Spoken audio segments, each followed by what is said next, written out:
Hello. Today we're going to continue to cover the Book of Joy, one of my very favorite ones.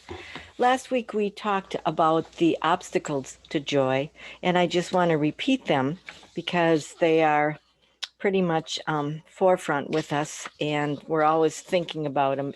So I just want to point out what they are, and then we're going to start working on how to not let these obstacles bother us. So they got together and talked about mental immunity, and the book really talks about that, meaning being able to avoid destructive emotions and develop a positive attitude or positive ones, positive emotions. And this is easier said than done, but they really cover how to do that. And it sometimes it works for me, and sometimes it doesn't. But let's just see how we go. Fear, stress, and anxiety are three of the big ones that he talks about. How we worry so much about tomorrow or what happened yesterday, and the more we can be in the present moment and just be here now and enjoy wherever we're at and not think too much about what might happen. Um, that really can help us put things into perspective, which is the first pillar we're going to talk about tonight. The other one is frustration and anger. He says, I some have to shout sometimes, but we get very frustrated. And that, for me, is not being in control. I love to be in control. I think I'm right. The joke in our family is Connie's always right. And um, it's something I continue to work on, but I know that it's there. And most of the time, if I just can sit back and think a little bit instead of jumping ahead, it really helps. So that's another one. Sadness and grief, again, are obstacles to joy. And a lot of times, those are things that we can't avoid. Sometimes we just need to be in the middle of it and allow it to happen. Um, Most of you know that we lost a son, and that's a place or a club no one wants to belong to. No one should have to belong to it, but we do. And I can't bring my son back. The only thing I can do is control how I continue with my life. And, but with grief, Elizabeth Kubler-Ross explains the five stages of grief, and one of them is depression. And it's real, it's situational, but it does happen. And with the help of family and friends and support groups, we can get through it. But it's when you're in there, it's tough. And sometimes we just have to wallow in that and accept that that's one of the stages, and feel it, and then move out of it as fast as we can. Not as easy as possible, but sadness and grief are really pretty tough. And so that's definitely another big one, obstacle. The other one is loneliness. uh, this one really came to the forefront during the whole pandemic. Many of us missed out on events. Many events were canceled. My granddaughter graduated from college. She didn't have a graduation. My grandson graduated from high school. We had a little party, but it was pretty small and outside, and it was wonderful to see him, but they didn't have any graduation at the high school. So there are a lot of losses, a lot of things we're grieving, and a lot of people were alone, especially people, the elderly that were in the nursing homes and living alone. And just up the street from my house, we have a nursing home and a senior living facility. And it just broke my heart to see family members standing outside the window, talking on their phone and putting their hands up against the glass. And it was winter, and the facilities were really great about putting out benches and things, and the family could sit there, but it just isn't the same. And so now that we've had our vaccination, they able to hug again and to be with family, it's just amazing. But being alone can make us sick, drains our energy, especially those of us that are extroverts. We need people. And hopefully, we can soon be all together again. Envy is another obstacle to joy. And the Dalai Lama really talks about this one because this is one that we can control. We can't control grief many times. We can't control being alone. Um, during the pandemic. But envy is more grass is greener, and we can control that. And one of the ways he talks about being able to control that is by being thankful for what we have and keeping a journal. And for those of you that follow me on Instagram, you can see that I put down a little activity where you set up a um, thankful gratitude journal or jar or journal, and write all your things you're thankful for in the jar and keep putting them in there till they're packed, and then pick one out one a day or whatever. Um, a good friend, when after we lost our son, gave me a book. It's huge, and it's all the things to smile about or make you happy. And at the time, I thought, oh, I just want to burn this book because there isn't anything to be happy about. How can people even be going to the wedding? How can people even be going outside? How can people even get their groceries? Doesn't the whole world stop when you lose a child? Well, it stopped for us, but of course, thankfully, the rest of the world didn't stop. But as I got through the depression and the grief and started finding some hope, that book was very helpful. And I highlighted a few things that I was happy for again. And because I knew that then I was starting to live again, get out of that hopeful situation. Suffering and adversity is another one, and illness and fear of death is also a big obstacle to joy when people are um, on the road to recovery or not, when they're in palliative care, just to keep them comfortable. It's very hard to be joyful. And I talked to a counselor one time, and he said to me, there's a difference between curing someone and healing someone. And an example would be working with cancer patients. We're always hoping, if we have cancer, that there will be a cure, that there will be a treatment, and that there will be a cure. But even more important than that, that's extremely important, is that we can heal, that we can get to the point where we accept whatever's going to happen. Maybe it's going to be a treatment. Maybe it's going to be settling things with our family. Maybe it's enjoying the amount of time that we do have, just keeping us comfortable. And that's true healing. Darn hard to get there, I'm sure, but that's something that the book really covers, and I love it. The One of the main things that both Dalai Lama and and Desmond Tutu talk about is slowing down, taking a step back, and taking some deep breaths and meditating. And they they were discussing, the two friends, what's the difference between meditation and prayer. And again, the Dalai Lama said the goal was meditation in order to get over these obstacles of joy.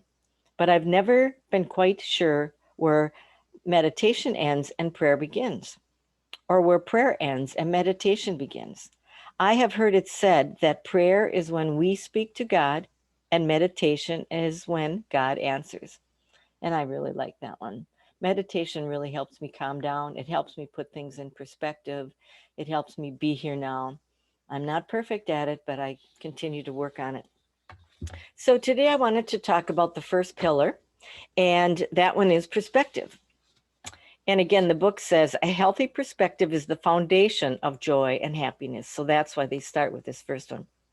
The way we see the world is how we experience it.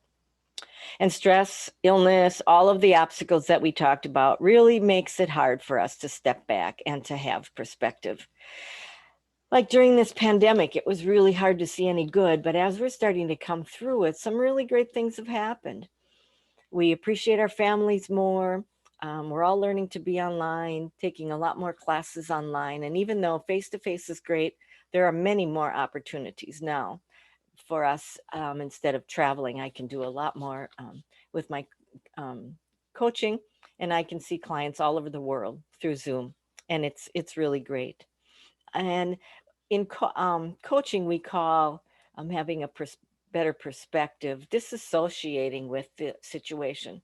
When we associate with something, we're right there, we're right in the middle of it.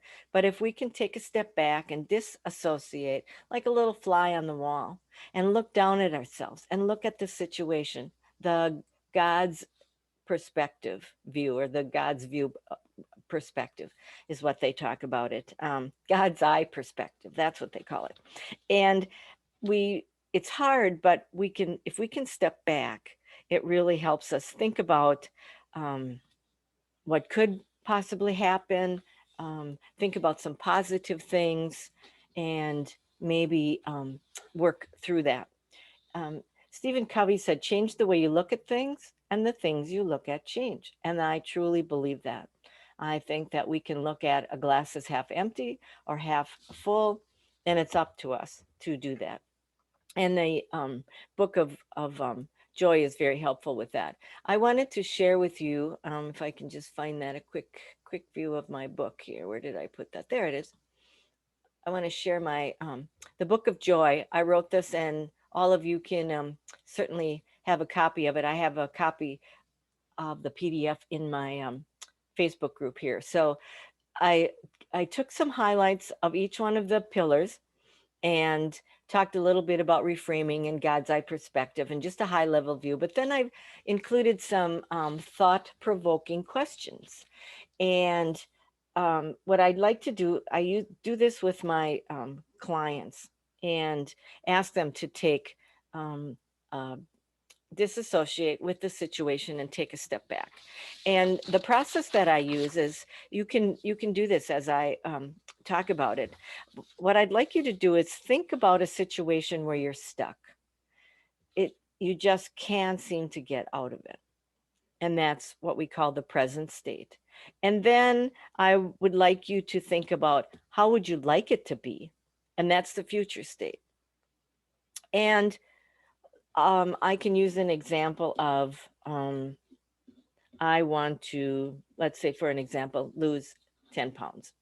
And so I'm stuck. I can't lose those final 10 pounds. So where I'd like to be is 10 pounds lighter. And the next question I ask my clients is, what will the having that do for you? And what I would answer, I would say, it make my summer clothes fit again. It would make me feel better. I wouldn't have as hard of a time walking my 4 miles every day. My knees wouldn't hurt. And I know that I would be healthier in general. Even though I'm at a good weight, 10 pounds would make me feel even better.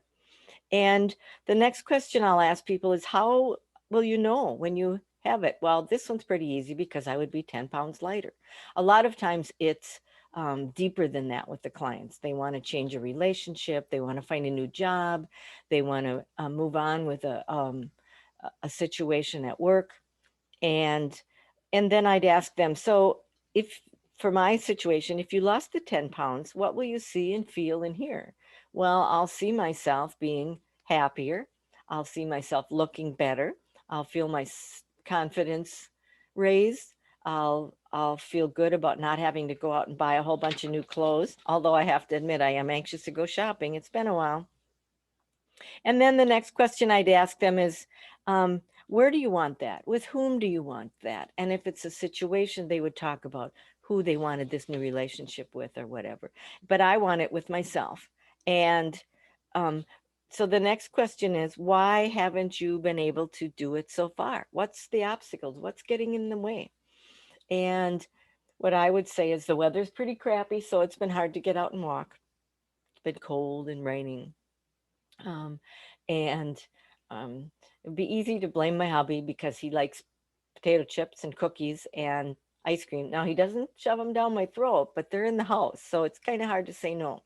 So it's not even a matter of willpower for me. I just like sweets. And I did another video. I'm sure all of you have seen that, about how my mom always had dessert. It was just part of the meal. We didn't eat as much of our food because we enjoyed all of the meal, the desserts to come. So, but we really try to delve in to why you haven't been able to do it up to this point. And then we talk about who else in your life might be affected. So, for example, if someone's wanting to move on and find the career of their dreams, it might mean that they have to quit their present job, and that might affect their spouse or their kids not having income. It may mean commuting more or commuting less. So we really want to get at all the potential problems so that they can get them out in the open and talk about them. And then we talk about, and this is a big one, It's what do you have to let go of in order to have this outcome. And like with the weight, for me, I would have to let go of the fact that I enjoy desserts. And that's just always been part of who I am. And so I have to find something else that can take the place of that. And I might have to let go of the fact that um, all of my clothes are going to fit. And so I won't be able to go, or it's not that I won't be able to, but I won't have a need to go out and shop and get new clothes. So we really dig pretty deep into all of that. And then we look at helping them set up a action plan around, okay, so if um, this is what you want, what can you do this week? And then we go week by week and work through that. And a lot of it is psychological, changing the way we look at things, um, and reframing it more positively. Instead of saying I'm 10 pounds overweight, I would say I am a healthy weight. I lost the 10 pounds that I wanted to lose. And look at things in a different light, and taking that God's eye perspective and allowing that mental room to deal with my frustrations. And they're sort of like traffic jams. We get stuck, we get frustrated, and it's very easy to go back to our old behavior. I was doing really well all winter because I was in Florida and I could walk every day and the weather was nice. And then we came home and I was feeling sorry for myself and I let myself go. Now, I'm sure I'll easily lose the weight because um, I always do.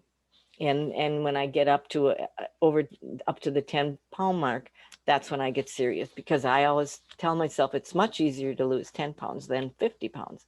So I'll just start working at it, and we'll go through that. But so what I did with this book is I think about a problem or a situation that you're facing and write it down, and then imagine yourself floating up into the corner of the room looking down at the problem. And can you see your fears and your frustrations and who might be affected from a different angle, and see how that feels when we can take the step back? And the other thing that I really like to do, you've heard me ask these questions before, but these are some great questions to ask yourself in the middle of the night when you wake up and you're worried about something. Am I safe? Can I do anything about it right now? And can I visualize a positive ending to the situation? And again, many of us keep a journal. I'll think of something that I don't want to forget. So I'll just sit up in bed and very quickly write it down on a piece of paper in my little journal. And then I can let it go. And so having perspective is really all about reframing, trying to get a grip on what is happening right now, and not be looking too far into the future, and not be blaming ourselves or kicking ourselves for the past. And so that's perspective. That'll be our first night. And we'll continue every week. I'll cover a new um, pillar of joy until we get through all of them. But again, this isn't easy. This is like, again, used to tell my students in school, it's like changing a habit um, is changing, a belief, and then it's changing who we are. But it's very hard. Let's say that when you get dressed, you put your pants on, your slacks, and you put your left leg in first and then your right. And you continue to practice this every night, every morning. And then in the middle of the night, all of a sudden there's a fire. Well, you get up and you grab your slacks and you probably will put them on the same old way you used to. Or at least you might just think about it for a minute. And that's just kind of a silly example because there is no reward for it. But if we are really trying to change a major, major habit, we have to change what we believe. We have to reframe it. We have to believe differently about it. And then we will change that habit and we'll change who we are. And we'll, like with me, I just continue to work on getting healthier all the time. And up to this point, I'm very grateful, very happy with my health, and um, pray that it will continue so that I can continue to work with all of you. But thanks for taking the time to watch the video, and the next one I think is going to, yes, it's going to be humility. So that'll be really great too. So take care. Bye.